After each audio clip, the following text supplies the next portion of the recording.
नमस्कार, good morning. स्वागत है आपका। सुबह के 7 बजने वाले हैं और 7 बजे से ठीक पहले आपके सामने हम मौजूद हैं क्योंकि आज बंगाल में 7वें चरण का चुनाव है और कोरोना महामारी का भी हाहाकार है। नमस्कार, मैं हूं आपके साथ आशा झा और थोड़ी देर बाद पश्चिम बंगाल में महज 2 से 3 मिनटों बाद 7वें चरण के लिए मतदान की शुरुआत हो जाएगी। 7वें चरण में बंगाल में 5 जिलों की 34 सीटों पर मतदान होगा। 7वें चरण के दौरान 86 लाख से अधिक मतदाता 284 उम्मीदवारों की आज किस्मत का फैसला करने वाले हैं। मुर्शिदाबाद और पश्चिम वर्धमान की 9 सीटों पर, दक्षिण दिनाजपुर, मालदा की 6 और कोलकाता की 4 विधानसभा सीटों पर भी मतदान होना है। बंगाल चुनाव में आज सबसे खास बात यह है कि मुख्यमंत्री ममता बनर्जी के गृह निर्वाचन क्षेत्र भवानीपुर में भी आज ही वोटिंग होगी। ममता बनर्जी यहां से अपने करीबी ऊर्जा मंत्री शोभन देव चट्टोपाध्याय को उन्होंने टिकट दिया है, जबकि बीजेपी ने अभिनेता रुद्रनील घोष पर दांव लगाया है। बंगाल चुनाव में अब तक हुई हिंसा को देखते हुए सेंट्रल फोर्सेस की कुल 653 कंपनियों को भी सुरक्षा में तैनात किया गया है। लेकिन सबसे महत्वपूर्ण बात, ये 7वें फेज का इलेक्शन उस दौर में हो रहा है जब पिछला चरण हमने देखा, ठीक उसके एक दिन बाद चुनाव आयोग ने तमाम रैलियों, रोड शो पे रोक लगाई। और इधर कल ही रिपोर्ट सामने आई है। रिपोर्ट ये कि कोरोना के बेतहाशा मामलों की अगर रिसर्च की जाए तो इसमें अगर सिर्फ कोलकाता की बात करें, हर 4 में से एक शख्स कोरोना पॉजिटिव निकल रहा है, जबकि पूरे राज्य की अगर हम बात करें तो हर 2 में से एक शख्स कोरोना पॉजिटिव पाया जा रहा है। पॉजिटिविटी रेट कई जगहों पर 50% को क्रॉस कर गई है। मेरे साथ मेरे 4 सहयोगी इस वक्त हर जिले का हाल बताने के लिए जुड़ चुके हैं। आप स्क्रीन पर देख सकते हैं। सबसे पहले राजीव रंजन इस वक्त मौजूद है दक्षिण कोलकाता से और भवानीपुर सीट से, जहां पर ममता बनर्जी थोड़ी देर में बताया जा रहा है लगभग 7:15 तक पहुंचेंगी, अपना वोट कास्ट करेंगी। वहां की जानकारी देने के लिए हमारे साथ मौजूद हैं मनोज पांडे दक्षिण कोलकाता से ही, एक अन्य सीट से अमरदेव पासवान पश्चिम वर्धमान और मनाली दत्ता मुर्शिदाबाद से हमारे साथ मौजूद हैं। लेकिन राजीव, सबसे पहले आप ही के पास आना चाहूंगी। और जब ये 7वें चरण का मतदान हो रहा है, अभी जैसे मैंने बताया, ठीक इसके पहले कल की रिपोर्ट, 4 में से एक शख्स कोलकाता में कोरोना पॉजिटिव, पूरे राज्य में अगर 2 लोगों का टेस्ट होता है तो एक शख्स कोरोना पॉजिटिव। इन स्थितियों में चुनाव हो रहा है और हमने देखा चाबुक चला चुनाव आयोग का, रैलियां, रोड शोज बंद। अब इन सब के बीच आज पहली तस्वीर दिखाते हुए बताइए किस माहौल में ये चुनाव आज?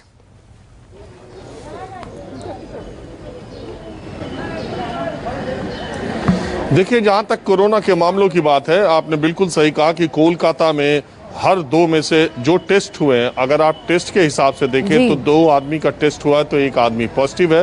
और पश्चिम बंगाल में ये जो रेशियो है वो 4 लोगों पर 1 का है। कोलकाता में 50% से ज़्यादा लोग इन्फेक्टेड है, जितने लोगों का टेस्ट हो रहा है। ये सबसे गंभीर स्थिति है और अगर टेस्टिंग के हिसाब से प्रतिशत आप देखेंगी तो पूरे देश का सबसे ज़्यादा संक्रमित शहर कोलकाता को कहा जाएगा। दूसरी बात यह है कि टेस्टिंग की संख्या भी कम है। और तीसरी बात यह है कि अभी जो बंगाल स्ट्रेन, कोलकाता का जो नया स्ट्रेन आया, जिसकी अभी चर्चा हुई है और जिसको कहा जा रहा है कि मई के पहले हफ्ते से ये बंगाल स्ट्रेन कोलकाता में तीसरी लहर लेकर के आएगा बंगाल में, जो कि बहुत तेजी से लोगों को इन्फेक्ट करेगी। अभी वो आना बाकी है। हम उम्मीद करते हैं, हम आशा करते हैं कि उससे ज़्यादा लोग संक्रमित न हो, नुकसान न हो। इस कोरोना के डर के साए में मतदान 7वें चरण का हो रहा है और मैं एक पोलिंग बूथ के सामने हूं। देखिए, अभी तुरंत से ही पोलिंग शुरू हुई है, लेकिन तब भी यहां पर लोगों की संख्या है। लेकिन हर आदमी मास्क लगा करके आया है, अपने दायित्वों का उसे निर्वहन करना है, मताधिकार का। मैं सबसे पहले आप ही से पूछता हूँ, इतना कोरोना कोलकाता में बढ़ रहा है, वोट देने के लिए आई है, डर भी लग रहा है? डर तो लगता है, डर तो लगता है, ऑब्वियसली डर लगता है। तो आप लोगों ने वैक्सीनेशन कराया? एक हुआ है, अभी तक सेकंड बाकी है। तो आप इतनी सुबह सुबह वोट देने के लिए आई हैं? जरा भीड़ कम होगा इसीलिए। भीड़ ज्यादा नहीं है इसीलिए। अच्छा, बेला हो जाएगा तो भीड़ हो जाएगा, क्राउड हो जाएगा, इसीलिए। तो इतनी जल्दी अगर आप निकली थी तो कुछ सोच के भी तो निकली होंगी? सोच ले तो निकले ही हुआ, डेफिनेटली। क्या सोचा आपने? वोट किस बात को दिमाग में रख के देंगी? तो देने तो पड़ेगा ही, ये हमारा राइट है तो देने तो पड़ेगा इसे। वोट भी देना पड़ेगा और सेफ भी रहना पड़ेगा। वोट भी देना पड़ेगा और सेफ भी रहना पड़ेगा। सेफ भी रहना पड़ेगा और वोट भी देना पड़ेगा। That is why we have come out so much early in the morning. ये तो मैं आपको देख रहा हूँ, आपने चश्मे भी 2 लगाए और मास्क भी 2 लगाई। Yes, to keep myself safe. तो अभी एक नया रिसर्च आया है जिसमें कहा जा रहा है कि ये 2 मास्क लगाना बहुत जरूरी है। दैट इज व्हाई इसीलिए मैंने 2 मास्क लगाया है। तो आपने वोटिंग के लिए क्या दिमाग में, आपके इश्यूज दिमाग में या फेसेस? इश्यूज इश्यूज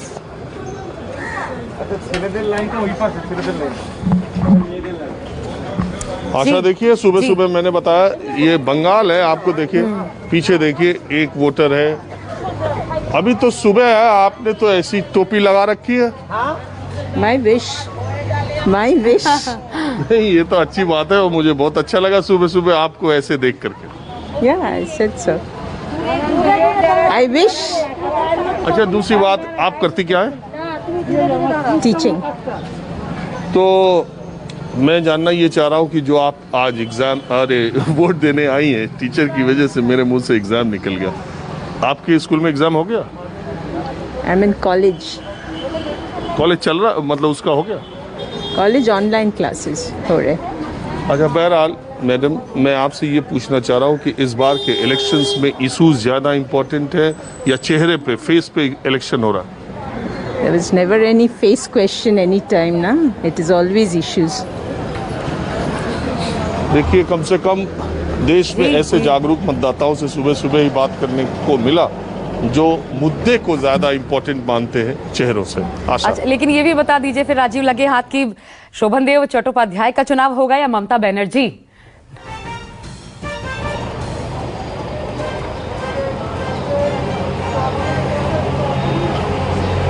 देखिए, ये भवानीपुर जो विधानसभा सीट है, ये 2011 में टीएमसी ने,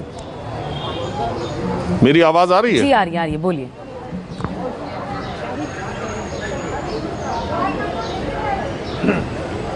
मैं कह रहा हूँ ये भवानीपुर जो विधानसभा सीट है, ये 2011 में ममता बनर्जी यहाँ से चुनाव नहीं लड़ी थी। 2011 में जब उनकी सरकार आई थी तब वो मेंबर ऑफ पार्लियामेंट थी, सांसद थी, और उनके कैंडिडेट ने 75,000 वोटों से ये सीट जीती थी। उसके बाद उन्होंने सीट खाली की और ममता बनर्जी यहाँ से चुनाव लड़ी। उनको जो बढ़त मिली थी वो 50,000 से ज़्यादा की मिली थी। 2016 में सिटिंग मुख्यमंत्री रहने के बाद उनका मार्जिन कम हुआ था और वो 25,000 वोटों से जीती थी। और 2019 के लोकसभा चुनाव में जिस वार्ड में ममता बनर्जी खुद रहती है, उस वार्ड में टीएमसी से ज़्यादा बीजेपी को मत मिले थे। बहुत लोग कहते हैं कि जो इस तरह का जो प्रदर्शन रहा था टीएमसी का, शायद उसकी वजह से भी ममता बनर्जी ने ये सीट छोड़ने का फैसला किया। लेकिन ये बात है कि टीएमसी उस असेंबली सेगमेंट में अगर आप जाके देखेंगी तो टीएमसी के कैंडिडेट को थोड़ी लीड मिली थी। कुल मिला जुला के ये है कि इस इलाके में हिंदी भाषा भाषी लोगों की संख्या पिछले 15-20 वर्षों में बहुत ज़्यादा बढ़ी है। कुछ यहाँ पर middle class, upper middle class का एरिया आता है। और सोहनदेव जो उनके ऊर्जा मंत्री हैं, वो बहुत ही एक मामले में मैं और बता दूं, वो बगल की सीट रास बिहारी से 6 बार विधायक जीते हैं और वो पहले ऐसे विधायक हैं, टीएमसी के पहले विधायक जीतने वाले हैं कोलकाता से। तो वो एक वरिष्ठ नेता है, ममता बनर्जी के बहुत करीबी भी है, उनको उन्होंने लड़ाया है। और इंटरेस्टिंग ये चुनाव इस सीट का इसलिए हो जाता है कि रुद्रनील घोष जो कि बीजेपी से चुनाव लड़ रहे हैं, वो कुछ दिनों पहले तक टीएमसी में थे और टीएमसी छोड़ करके उन्होंने बीजेपी ज्वाइन किया है। वो टॉलीवुड अभिनेता है और ये भवानीपुर सीट जो है इसी वजह से बड़ी रोमांचक हो गई है। और यहाँ वोटों का और मतदाताओं का जिस तरह से समीकरण है, वो टीएमसी और बीजेपी के लिए, दोनों के लिए कांटे की लड़ाई के लिए काफ़ी है। और आगे ये भी समझने की कोशिश करूंगी, अभी दूसरे संवाददाताओं का भी रुख करना है राजीव, की क्या नाराजगी है क्या जब नंदीग्राम पहुंची है ममता बनर्जी भवानीपुर छोड़ करके, तो इस पूरे क्षेत्र को देखें, वो नाराजगी लोगों में है क्या, वो असर कर सकता है क्या? लेकिन उससे पहले मनोज पांडे दक्षिण कोलकाता में ही एक अन्य सीट से, मनोज यहाँ पर किसके बीच फाइट ये बताइए, और दूसरा तस्वीर भी, पहली तस्वीर वहां की दिखाइए।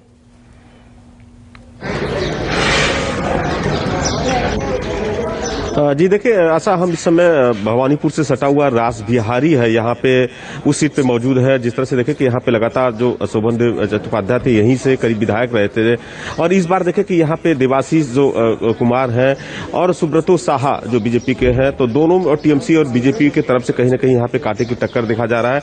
और संयुक्त मोर्चा की तरफ से आशुतोष जो चटर्जी है वो यहाँ पे उम्मीदवारी इनकी है। तो कह सकते हैं ऐसा कि जिस तरह से देखिए पश्चिम बंगाल में हम बताना चाहेंगे जो कोरोना जैसी महामारी है, करीब पश्चिम बंगाल में आज जो 36 सीटों पे यहाँ पे मतदान होना था, चूंकि 2 उम्मीदवारों की मौत हो चुकी है, अब 34 सीटों पे यहाँ पे चुनाव हो रहा है। और जिस तरह से देखिए मुर्शिदाबाद में जो उम्मीदवार थे कहीं ना कहीं कोरोना से संक्रमित हुए थे और उसके वजह से मौत हुई थी। अब वहाँ पे करीबन 16 मई को वहाँ पे मतदान होगा। जाहिर सी बात है कि बंगाल का देखिए इस तरह से यहाँ पे जो लोग दहशत में है, इसका साफ तौर पर अंदाजा आपको हम दिखा सकते हैं कि यहाँ पे जो लोग आ रहे हैं करीब करीब हर किसी के जो चेहरे पे मास्क लगा के रखे हैं। लोग यहाँ पे कह सकते हैं जो पुलिस के लोग हैं, बाकायदा डिस्टेंसिंग की लोगों के लिए व्यवस्था की बात किया गया है। और कुछ लोग ऐसे हैं जो डबल मास्क, जिस तरह से देखें कि अपने चेहरे पे तो मास्क लगाए हैं, ऊपर से ग्लास भी लगाए हुए हैं। हम उन्हीं से बात करते हैं कि देखिए किस तरह से कोलकाता के लोगों में अचानक जो दहशत का माहौल आया है, चूंकि जो चुनावी रैलियां लगातार यहाँ पे हो रही थी उन पर भी रोक लगाया गया था।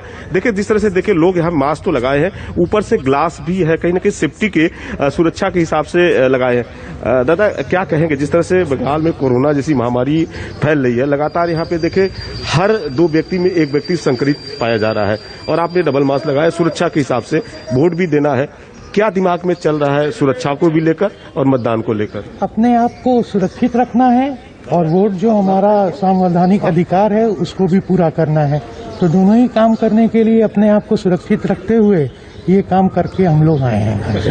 दादा क्या कहेंगे, जिस तरह से देखिए रास बिहारी विधानसभा है, कहीं ना कहीं टीएमसी का गढ़ है, लगातार यहाँ पे जो टीएमसी के कई बार यहाँ पे जो विधायक शोभनदेव थे और बगल के सीट में चले गए, और इस बार देखिए यहाँ पे बीजेपी भी अपनी कमर कसी है। और क्या लग रहा है इस बार चुनाव में, क्या मुद्दा भी है या चेहरे को देख के वोटिंग होगी? ये सब अपना पर्सनल है, ये लोग अपने आप सोच करके ही करेंगे, लेकिन जो भी होगा अच्छे के लिए होगा, हम लोग तो यही सोचते हैं। जी देखिए जो होगा अच्छे के लिए होगा, जाहिर सी बात है। हमारे साथ में देखिए महिला है, मास्क भी लगाई है, ऊपर से ग्लास भी है सुरक्षा के लिए, लेकिन बता दें कि हर किसी में डर बना हुआ है, लोग दहशत में। दीदी सुबह सुबह वोट डालने आई हैं, क्या चल रहा है दिमाग में? सुरक्षा भी है, अपने आप को बचाना भी है, मत का प्रयोग भी करना है, दोनों चीज चल रही है, सुरक्षित भी रहना है और वोट भी डालना है। क्या लग रहा है कि देखिए मुख्यमंत्री ममता बनर्जी चूंकि नंदीग्राम में जाकर चुनाव लड़ी हैं और इस बार कितना यहाँ पे है, क्योंकि दीदी यहाँ नहीं थी, तो क्या फर्क पड़ रहा है दीदी को यहाँ पे नहीं रहने से? ऐसा कुछ इशू है? देखिए क्या होता है, कोई कुछ बोल नहीं सकता इस बार, कुछ बोल नहीं सकता, कुछ नहीं। चेहरा पे है वोटिंग हुआ है, कोई मुद्दा भी है यहाँ रास बिहारी में? पता नहीं मेरे को इतना साफ, मेरे को तो वोटिंग डालना है, तो जिसको डालना है मैं डालना। देखिए ऐसा हर कोई है, लगातार यहाँ पे देखिए सुबह सुबह लंबी कतारें लग चुकी है, तो जाहिर सी बात है लोग सुरक्षित भी है और कहीं ना कहीं अपने आप को बचने की कोशिश कर रहे हैं। क्योंकि आपको बता दें कि इस बार ऐसा माहौल है, करीबन जो कई दिग्गज हैं उनकी प्रतिष्ठा दांव पे लगी हुई है। जिस तरह से देखिए हम यहाँ बगल की यदि कोलकाता पोर्ट की बात करें, कोलकाता में 4 सीटों पे देखिए यहाँ पे चुनाव हो रहा है। कोलकाता पोर्ट पे है जो कि यहाँ पे पूर्व मेयर फिराद हकीम, उनकी प्रतिष्ठा दांव पे लगी हुई है। वहीं पे दूसरी तरफ जैसे भवानीपुर विधानसभा में देखे यहाँ पे शोभनदेव चट्टोपाध्याय है, रुद्रनील यहाँ पे एक्टर है, और रास बिहारी पे जहाँ पे हम मौजूद है वहाँ पे है, और दूसरी इसके बगल में जो बालीगंज विधानसभा है बहुत बड़ा यहाँ पे महत्व रखता है। थोड़ी देर में मैं वापस आपके पास आती हूँ तो आगे के समीकरण भी समझेंगे, लेकिन इस वक्त मनाली दत्ता हमारे साथ जुड़ गई हैं मुर्शिदाबाद से, उनका रुख कर लेती हूँ। और 7वें चरण में कुल मिलाकर के 11 सीटों पर मतदान हो रहा है। मुर्शिदाबाद में 22 सीटें हालांकि विधानसभा की आती हैं, लेकिन जो सबसे खौफनाक खबर मनाली यहां सामने आई, डराने वाली, शमशेरगंज, यहां पर कांग्रेस के प्रत्याशी की मौत कोरोना की वजह से, जिसके बाद अब चुनाव जो है वो 16 मई को होगा। एक और सीट उसका भी अपडेट दीजिए जहां पर चुनाव इस बार अभी इस फेज में नहीं हो रहा, जंगीपुर, ये भी कैंसिल हुआ है। कि किस माहौल में एक तो चुनाव हो रहा है, लोगों के बीच कितना डर है और यहां पर क्या सख्तियां, पाबंदियां ज्यादा नजर आती है इस चुनाव को देखते हुए, क्योंकि इतना ज्यादा कोरोना का प्रकोप ये जिला झेल चुका है? चरण का जो चुनाव है मुर्शिदाबाद में 2 दफा में होगी, ये सप्तम और अष्टम, ये दोनों दफा में होगी। आज 2 सब डिवीजन में बहुत दो सब डिवीजन में, जंगीपुर और लालबाग, ये 2 सब डिवीजन में आज चुनाव हो रही है। और सबसे पहली बात जो ये है कि आप देख रहे हैं कि मेरे पीछे लाइन है और एक तरफ लड़के हैं, एक तरफ लड़कियां हैं, सब एक साथ खड़े हैं वोट देने के लिए। एवं 6 बजे से, सुबह के 6 बजे से आ चुके हैं, यही सोच के कि कोरोना का जो परिस्थिति है उसमें बहुत ही खराब हालात है और इसलिए सभी मास्क पहन रहे हैं। और यहाँ पे सेंट्रल फोर्स, यहाँ पे पुलिस सब है, यहाँ के इस जगह के पुलिस सब है, सब यहाँ पे जितने सारे लोग आ रहे हैं सब मास्क पहन के हैं और सैनिटाइज भी कर रहे हैं खुद को, क्योंकि सब में यही डर है कि जैसे कोरोना परिस्थिति बढ़ चुका है, इससे हालात बहुत ही बिगड़ना शुरू हो गया है। और ये भी हम लोग को पता है कि मुर्शिदाबाद के 2 उम्मीदवार, आरएसपी के और कांग्रेस के, ये दोनों उम्मीदवार चुनाव के ठीक कुछ दिन पहले उनका मौत हो गया है। और इसके लिए 16 मई को फिर से इन दो जगहों पर चुनाव होगी। अब देखना यह है कि वहाँ पे तो 2 उम्मीदवार भी लग चुके हैं कि जो इस बार चुनाव लड़ेगी। बात यह है कि कोरोना को लेके बहुत आतंक फैला हुआ है मुर्शिदाबाद में।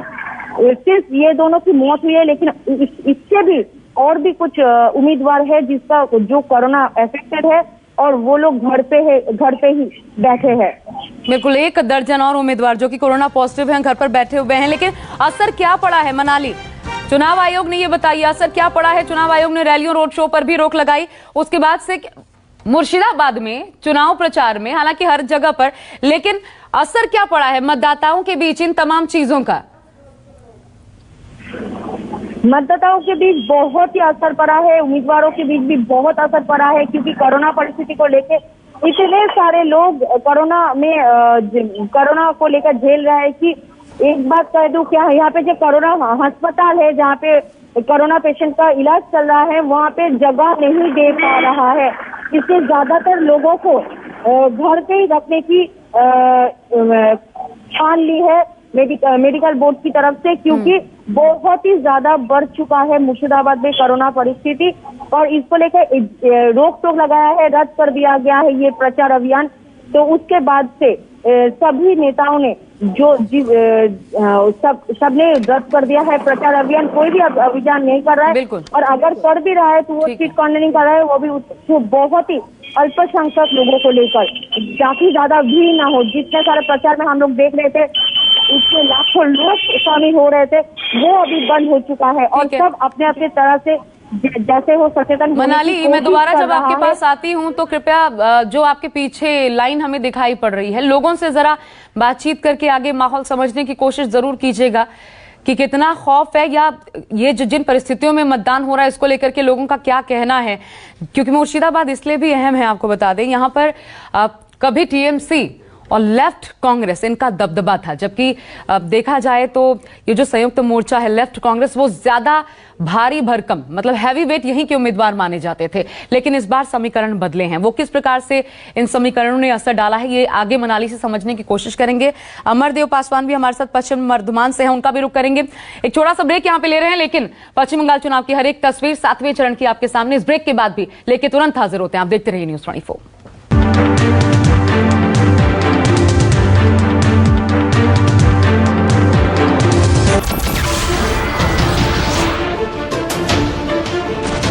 नमस्कार, मैं हूं मानक गुप्ता।